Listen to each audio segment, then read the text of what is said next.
अरे बहुते लोग फोन छना छन करता, ढेर लोग फोन छना छन करता, सरवा के दीदिया के मन करता, सरवा के दीदिया के मन करता, भैया के सारी पसंद पड़ता, हमरो के सारी पसंद पड़ता, सरवा के दीदिया के मन करता, हाँ सरवा के दीदिया के मन करता,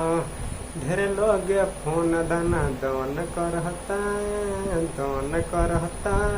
सरवा के दीदिया के मन करता, हाँ सरवा के दीदिया के मन करता, मन करता।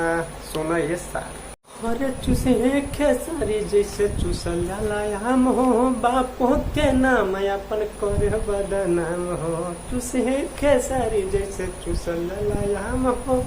भाइयों के नाम अपन कर बदनाम हो, कर बदनाम हो,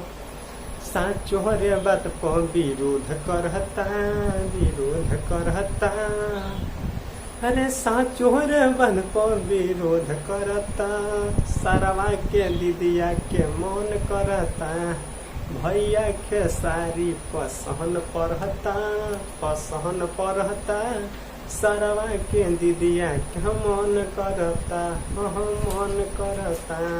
मन करता। अरे साफा 76 जमन कहतवन हवे, ऐसन ठोकाई कम करी ना दवे, करी ना दवे।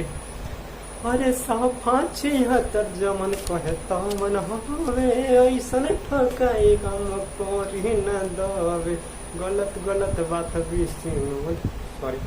अरे गलत गलत बतिया संशोध होखता, शोध होखता, हाँ गलत गलत बात भी संशोध होखता,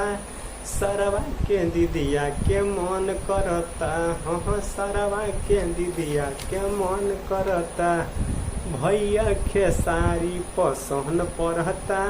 पसंद पढ़ता, सरवा के दीदिया के मन करता, सरवा के दीदिया के मन करता, ढेर लोग फोन छना छन करता, ज्यादा लोग फोन दना दन करता,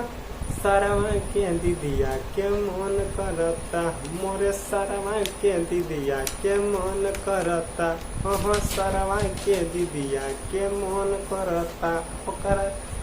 के रोज रोज मन करता। कहीं भी आओ ये गाना के शेयर करी, हमारे चैनल को सब्सक्राइब करी। ये गाना कुछ गलत नहीं है, कुछ मार्केट में ऐसा गाना रहे सुनते हम सुन के मजबूर होकर ये गाना की गई है, बनैली है, आप लोग के बीच में छोड़ी है। अगर जो हमारे खेसारी भी चाहे वाला बा, प्यार करे वाला बा, सुने वाला बा, देखे वाला बा, वो लोग हमारे सपोर्ट करी, हमारे ये गाना की शेयर करी, सब्सक्राइब करी हमारे चैनल के, और लाइक करी, कमेंट करी ना भूली। जितना ज़्यादा से ज़्यादा हो सके शेयर करी। जे भी खेसारी भैया से प्यार करला था, हम उनकर भाई, छोट भाई, आप लोग के छोट बेटा भाई बनी, ठीक है, जितना हो सके शेयर करी, बहुत ज़्यादा से ज़्यादा शेयर करी। बता दी कि हाँ अगर खेसारी भैया के केहू एक जबान बोले वाला बा, उनकर भाई लोग भी उनका 10 जबान बोले वाला बा। नमस्कार, प्रणाम भैया।